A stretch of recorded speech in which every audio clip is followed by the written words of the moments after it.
Pwede pa, Vice, ang imong ingon katapusan sa Pebrero.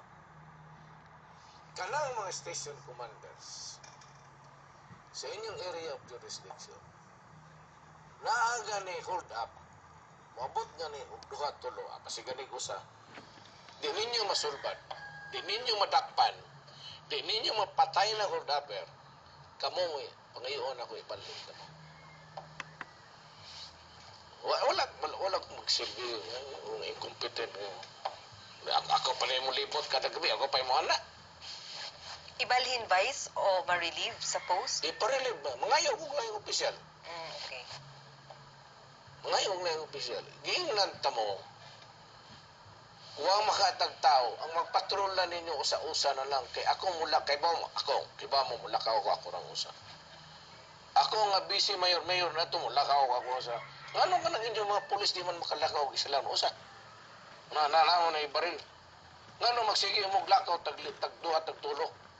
Ikadako ning syudad kuwang tag pulis. Pwede mo lakaw tag kanya-kanya Mangita tag kudaber. Madakpon.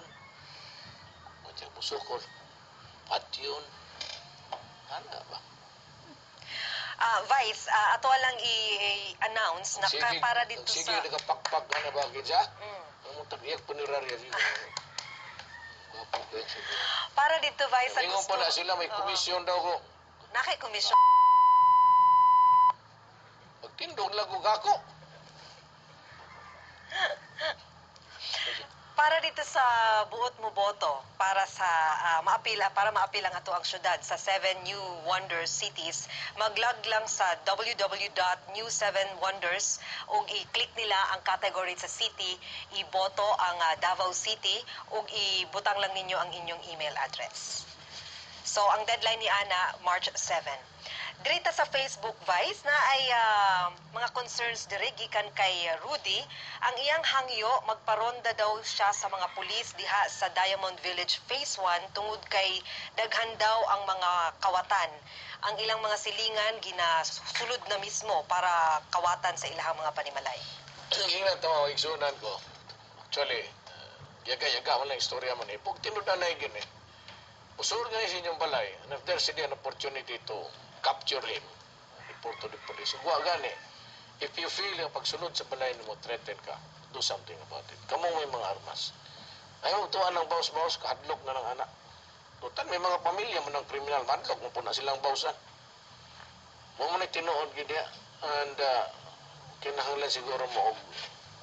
Bulagi akong gingon karon, usa-usa na lang maglakaw. Kung yung may polis dili makover ba ang tanan nga kuan magpatrolya basi usa lang ka kanto to apoy kawat dito mo ako nang mando karon kanya-kanya miglakad so usa ka pulis tulo ka dalan iya na magpatrolya tibok gabi magdag green coat magdag ilo kalibangon kada bawon ka pagkagutom ka ana wala magila itang choice niya ano ka kana patrol nga kanang agi-agi tagtulo sila na wala mo padung pala nang ato manibat na na.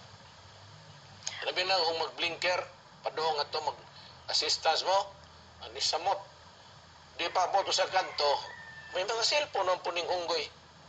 Part, may pulis padung na niya. Ano manibat na, communication technology karon. So, pagpasa ng GSI is divided by how many policemen. Lakaw sila. Kung lakaw, gani ko ako. Siyaro nagkawatan. Okay, Vice. Ang diri sa ang duha ka Facebook concerns nato mahitungod sa traffic diha sa Panakandaw dul sa may Vita Reach unta daw mabutangan og island sa tunga sa kalsada para mas dali ang pagtabok pag walay maligsan. Diri pod sa gikan kang Lia ang iyapong concern diha sa Quezon Boulevard gipatas-an po daw ang katong island ug dili na daw makatabok ang mga tawo. Gusto niya unta nga naapay agianan labi na ang mga tigulang para makatabok sa kalsada.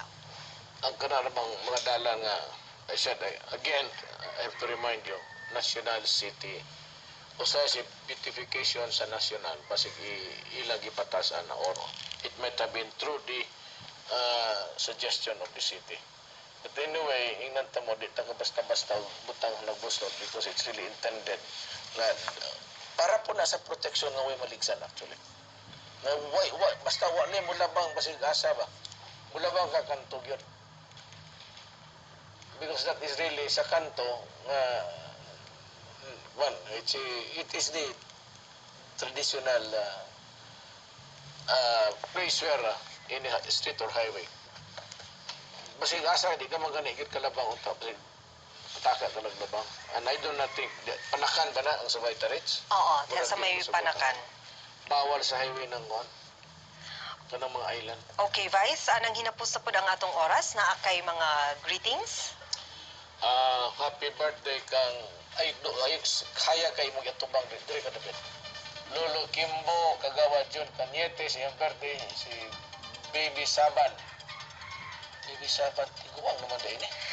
Abondo, Kimosing, o si Lorena Go. Okay. Happy birthday to Nestor Pabiliar. Sa SIR, to Sir. Sir ba na siya? Sir Nestor, okay.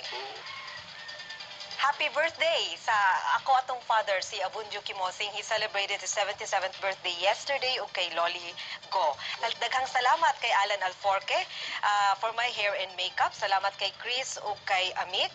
Congratulations po sa pag-abri sa iyahang barbershop salon and spa for men diha sa Dalang Santa Ana Avenue. Nag-offer gihapon siya og milk rebonding with color for only 1,000. Salamat kay Golda Divina Gracia of Bloom Facial and Slimming Spa. Nag-offer og 5+1 radio frequency treatment para dito sa gustong magpapayat nga dili na gusto magpasingot. Salamat sa Yellowfin Seafoods and Restaurant para sa atong lamiang pamahaw karong buntaga. Mga kapamilya, na humanasad ang ato ang episode hangtod sa sunod natong panag-uban-uban. Maayong buntag kaninyong tanan.